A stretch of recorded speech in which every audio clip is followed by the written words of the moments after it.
I found that nothing in life is worthwhile unless you take risks. Nothing. Nelson Mandela said, "There is no passion to be found playing small and settling for a life that's less than the one you're capable of living." Now, I'm sure in your experiences in school and applying to college and picking your major and deciding what you want to do with life, I'm sure people have told you to make sure you have something to fall back on. Make sure you got something to fall back on, honey. But I never understood that concept, having something to fall back on.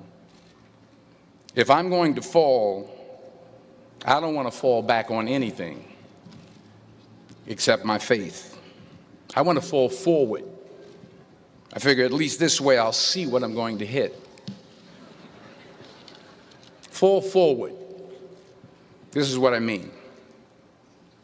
Reggie Jackson struck out 2,600 times in his career, the most in the history of baseball. But you don't hear about the strikeouts. People remember the home runs. Fall forward. Thomas Edison conducted 1,000 failed experiments. Did you know that? I didn't know that. Because the 1,001st was the light bulb. Fall forward. Every failed experiment is one step closer to success. You've got to take risks, and I'm sure you've probably heard that before, but I want to talk to you about why that's so important. I got 3 reasons, and then you can pick up your iPhones. First, you will fail at some point in your life. Accept it. You will lose. You will embarrass yourself. You will suck at something. There's no doubt about it. And I know that's probably not a traditional message for a graduation ceremony, but hey, I'm telling you, embrace it, because it's inevitable. And I should know. In the acting business, you fail all the time. Early on in my career, I auditioned for a part in a Broadway musical. Perfect role for me, I thought, except for the fact that I can't sing. So I'm in the wings, I'm about to go on stage, but the guy in front of me, he's singing like Pavarotti. He's just, and he's just going on and on and on, and I'm just shrinking, I'm getting smaller and smaller. So they say, "Oh, thank you very much, and you'll be hearing from us." So I come out with my little sheet music, and it was Just My Imagination by the Temptations. That's what I came up with. So I hand it to the accompanist, and she looks at it and looks at me and looks out at the director and was like, "All right." So I start, I'm going to sing. I'm like, "It's just my imagination. Once again, and then coming away with me." And I'm not saying anything, so I'm thinking I'm getting better. So I start getting into it. It was just my imagination. Running. They say, "Oh, yeah, thank you very much, Mr. Washington, thank you." So I assumed I didn't get the job. But the next part of the audition, he called me back. The next part of the audition is the acting part of the audition. So I'm like, hey, okay, maybe I can't sing, but I know I can act. So they pair me with this guy, and again, I didn't know about musical theater. And musical theater is big, so they can reach everyone all the way in the back of the stadium. And I'm more from a realistic, naturalistic kind of acting where you actually talk to the person next to you. So I don't know what my line was. My line was, "Well, hand me the cup." And his line was, "Well, I will hand you the cup, my dear. The cup will be there to be handed to you." I said, "Oh, okay." "Well, should I give you the cup back?" "Oh, yes, you should give it back to me, because you know that is my cup and it should be given back to me." I didn't get the job. But here's the thing. I didn't quit. I didn't fall back. I walked out of there to prepare for the next audition, and the next audition, and the next audition. I prayed. I prayed, and I prayed. But I continued to fail and fail and fail. But it didn't matter because you know what? There's an old saying, you hang around the barbershop long enough, sooner or later you're going to get a haircut. So you will catch a break, and I did catch a break. Last year, I did a play called Fences on Broadway. Someone talked about it. Won the Tony Award. And I didn't have to sing, by the way. But here's the kicker. It was at the Court Theater. It was at the same theater that I failed that first audition 30 years prior. The point is, and I'll pick up the pace, the point is every graduate here today has the training and the talent to succeed. But do you have the guts to fail? Here's my second point about failure. If you don't fail, you're not even trying.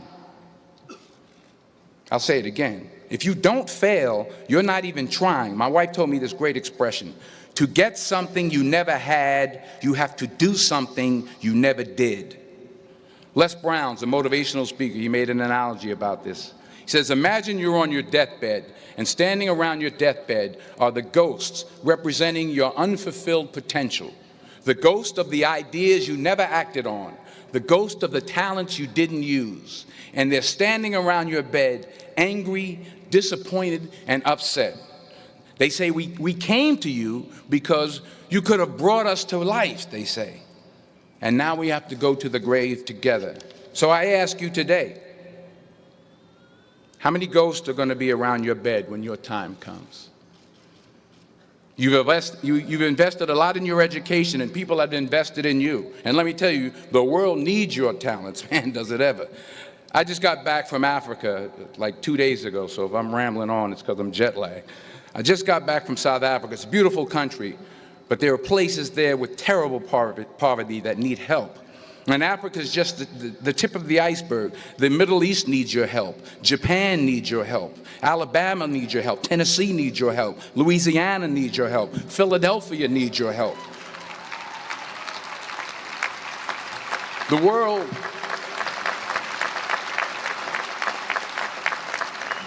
world needs a lot, and we need it from you. We really do. We need it from you young people. I mean, I'm not speaking for the rest of us up here, but I know I'm getting a little grayer.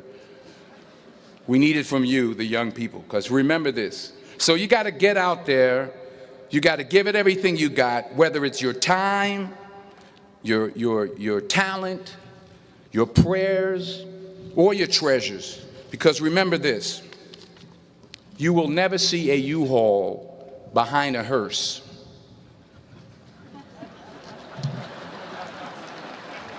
I'll say it again. You will never see a U-Haul behind a hearse. You can't take it with you. The Egyptians tried it, and all they got was robbed. So the question is, what are you going to do with what you have? I'm not talking about how much you have. Some of you are business majors. Some of you are theologians, nurses, sociologists. Some of you have money. Some of you have patience. Some of you have kindness. Some of you have love. Some of you have the gift of long suffering. Whatever it is, whatever your gift is, what are you going to do with what you have? All right, now here's my last point about failure. Sometimes it's the best way to figure out where you're going. Your life will never be a straight path. I began at Fordham University as a pre-med student. I took a course called cardiac morphogenesis. I still can't say it.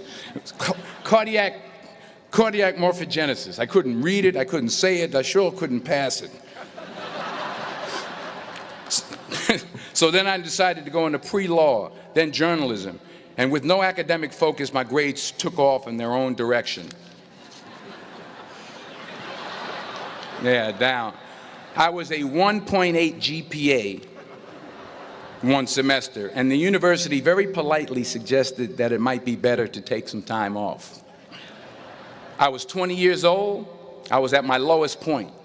And then one day, and I remember the exact day, March 27th, 1975, I was helping my mother in her beauty shop. My mother owned a beauty shop up in Mount Vernon.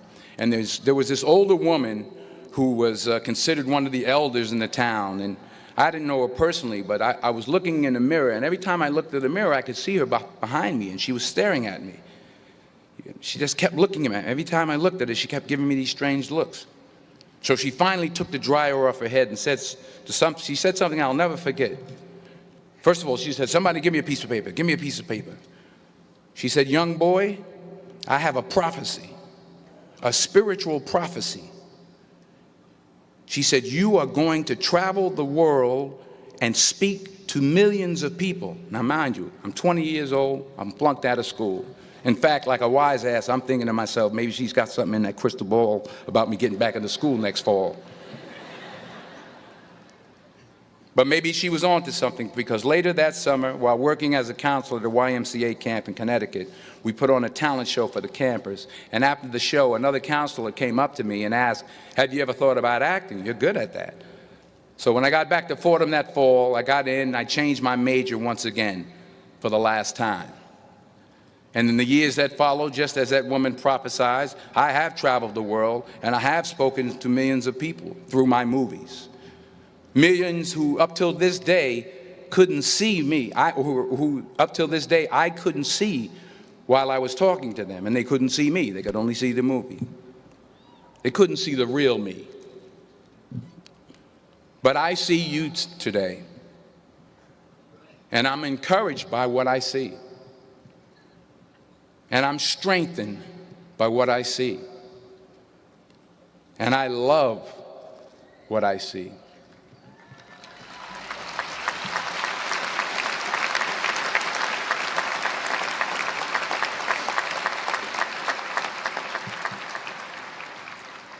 One more page, and I'll shut up.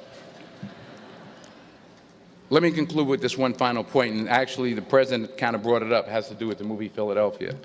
She stole my material. Many years ago, I did this movie called Philadelphia. We filmed some of the scenes right here on campus. Philadelphia came out in 1993. Most of you were probably still in diapers. Some of the professors, too. But that cracked me up. But it was a good movie. Rent it on, Netflix. It's a good movie. Rent it. I get 23 cents every time you rent it. Please, rent it. True. Parents up there, rent it. Netflix, please. Tell your friends, too. It's about a man played by Tom Hanks who's fired from his law firm because he has AIDS. He wants to sue the firm, but no one's willing to represent him until a homophobic ambulance chaser lawyer, played by yours truly, takes on the case. In a way, if you watch the movie, you'll see everything I'm talking about today. You'll see what I mean about taking risk or being willing to fail. Because taking risk is not just about going for a job. It's also about knowing what you know and what you don't know.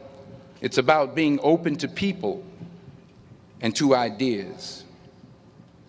In the course of the film, the character I play begins to take small steps, small risks. He very, very, very slowly begins to overcome his fears.